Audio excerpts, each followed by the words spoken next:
Ladies and gentlemen, welcome to the first ever episode of the JANK Yard Late Night. Yeah, check it out. It's nighttime. See? Look. It's nighttime. Yeah, you're going to have to trust us. It is... There's people out there. It's 10:07. The street lights are on. The sun is down. We're tired. Are you kidding me? My day just started. It's my bedtime. It's past my bedtime. I should have gone to bed during Friday Night Magic. Now I'll be way livelier. Yes. I'll be just in time for the JANK Yard Late Night. Flourish. Fireworks.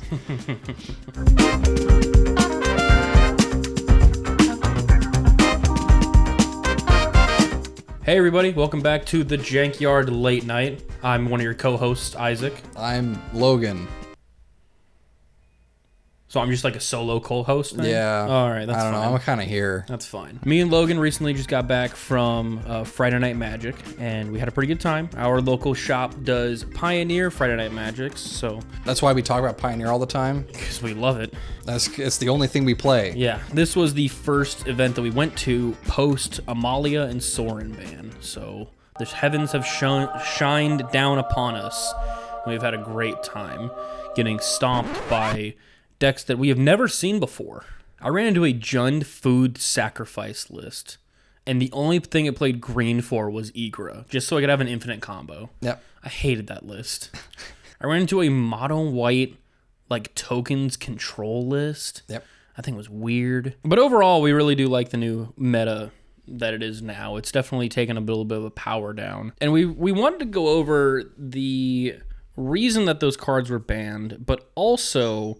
wanted to go over some more of the meta and then how you, the viewer, can adjust your jank decks to outpace the meta. Amalia did a stupid crazy thing where it, on turn 3, had the ability to become a 66, or not a 60, a 21-21. Or a 20-20, because it just has to hit 20 power. 20-20, yeah. It would bomb the board, so no creatures would be left, and it would also leave the other opponent, whoever played Amalia, at 60 life. Now, we've mentioned in some of our videos before that Amalia wins you the game turn 3. And we recognize that that doesn't happen. Amalia doesn't say you win the game, or it doesn't kill the opponent immediately. But... that's really hard to come back from. It is insanely hard to come back from. You lose your board state unless you don't play a board state turn 1, turn 2, which is fine. But 60 life is hard to get around. Yeah, there's nothing really bad. You can do in that instance. It's either you deal with the Amalia the second you see it, or you lose the game. The same sort of thing happened with the Rakdos Vampires list.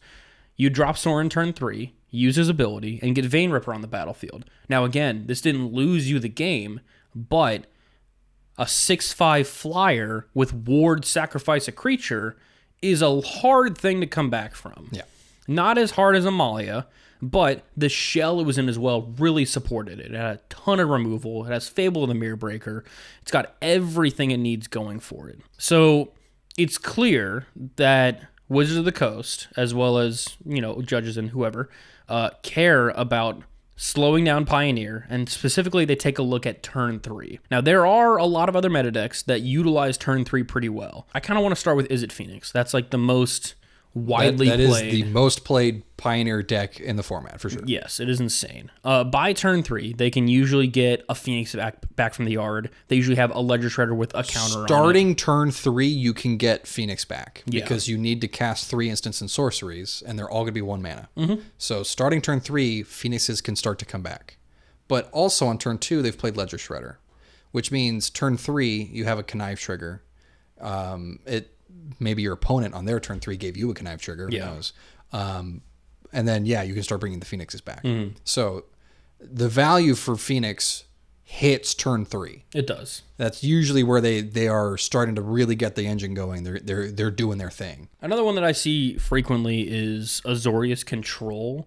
Obviously, with it being a slower deck, it has to not really be aggressive on turn 3, but it needs to have an answer for the aggression on turn 3. Yeah, you have to figure out what is your opponent's turn 3 that you're stopping, right? So what are the spells that you're playing that stops their turn 3?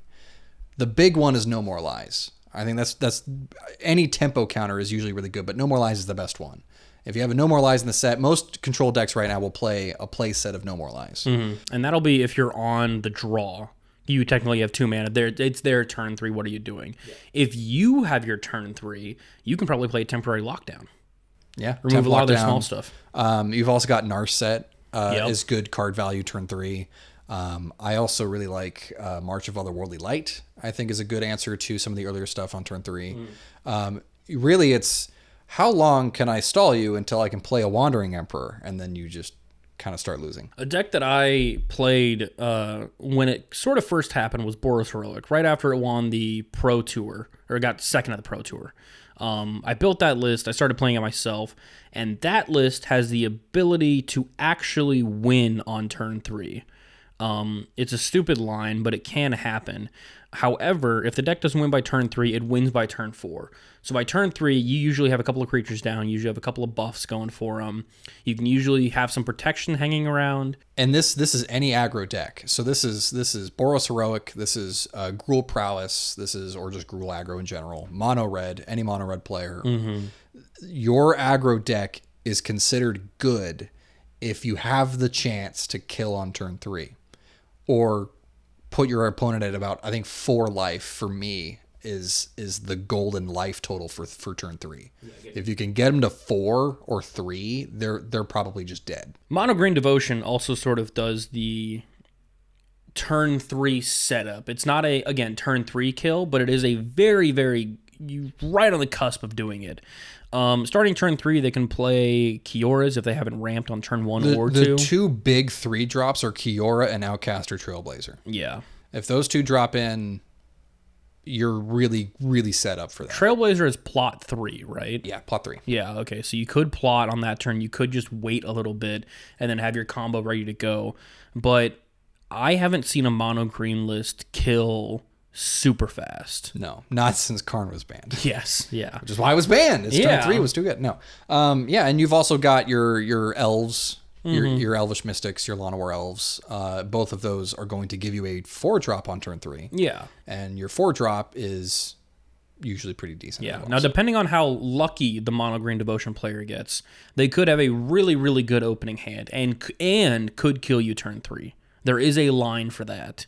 However, it is very unlikely, and it's just not something that you should totally 100% worry about. More than likely, their turn 4 is their actual preferred line of kill. Exactly. Which is fun because Green Devotion's not super meta anymore, right? It's their line's turn 4, not turn 3. So suddenly they drop, right? They had Karn, and because they had Karn, they didn't necessarily win turn 3.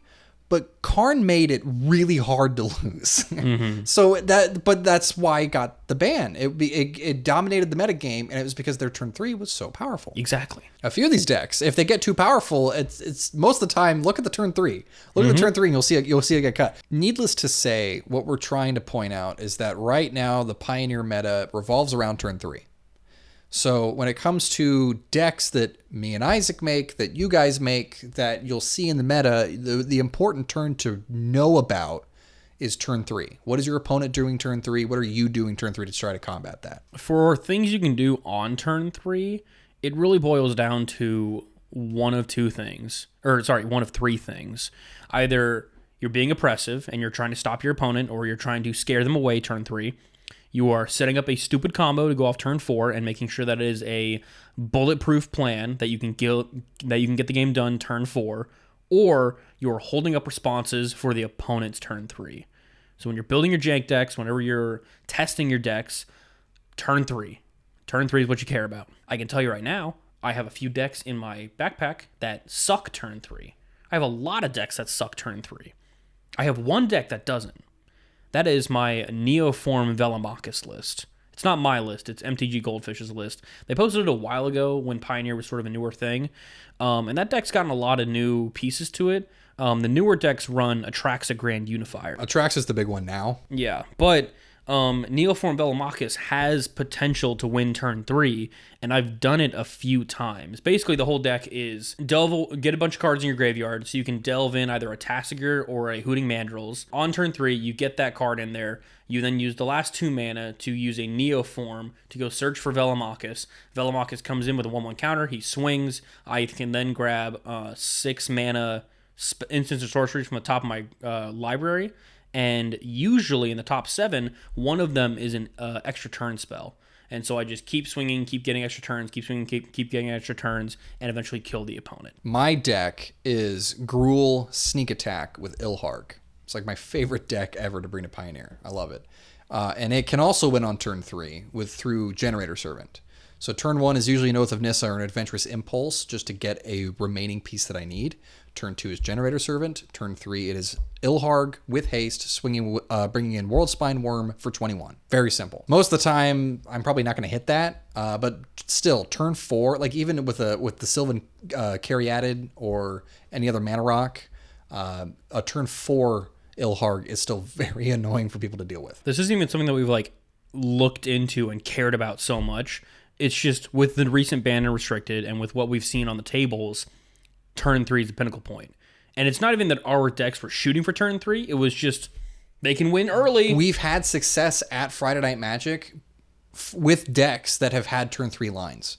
Not that you're trying to win turn 3, but that your board state should be good enough to win the game from turn 3 on. Right? So if you're playing mid-range, you're probably not going to win turn 3, but you want a board state that's going to mess with your opponent on turn 3. Turn 3 is an ideal setup.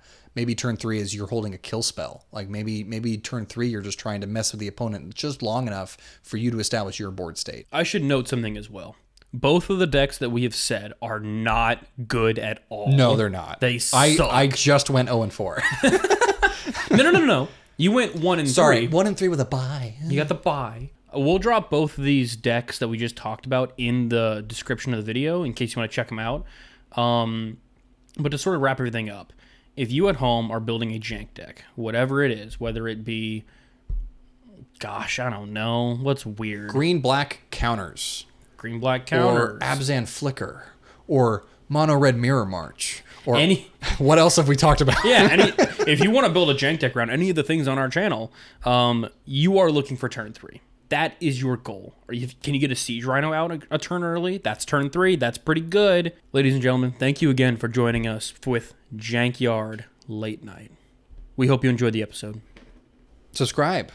Leave a like, leave a comment, tell us what you think. We'll probably have more videos out in the future with this line of thinking. We want to try and help guys that want to play jank, play it better, right? Because I think there's a difference between a jank deck and a bad deck, right?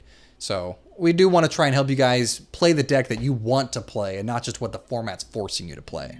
And I think this is going to be the first video in a lot where we're going to try and help you guys out. So subscribe, turn on notifications, hit the bell, and then if another video like that comes out, you'll know. And then you'll continue to get your free college education for playing jank in Magic the Gathering. Okay, that's the video. Bye.